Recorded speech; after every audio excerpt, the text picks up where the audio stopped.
Okay, so today I have an obstacle avoiding robot. It's supposed to avoid obstacles by the use of this sensor at the top, which is going to be looking at distances, and once the distance is at a small gap, it will try to find a way that has no obstacle.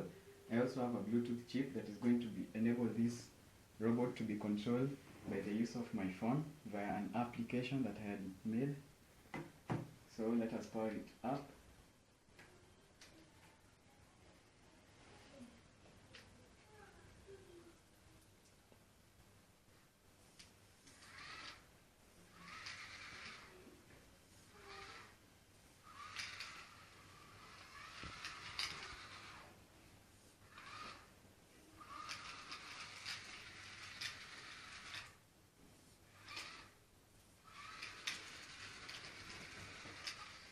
Okay, so that was the first part, which will enable it to be controlled. When it sees an obstacle, it will look for a way that has no obstacle and it will go there.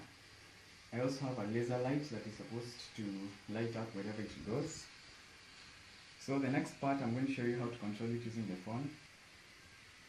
I will switch the mode and restart it.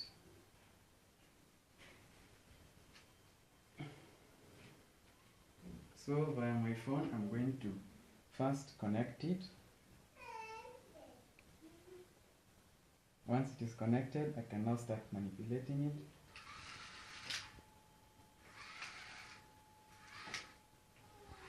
So I can turn left, I can also turn right, I can move forward, I can also move backward. And this is enabled from my Bluetooth.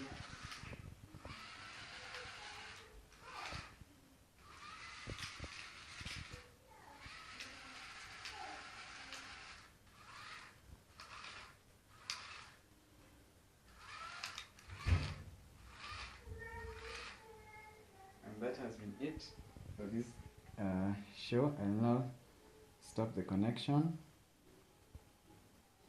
and once it is disconnected, the Bluetooth chip will now light up showing that it is free. I also have the potentiometer. This is the one that controls the modes between automatic and manual.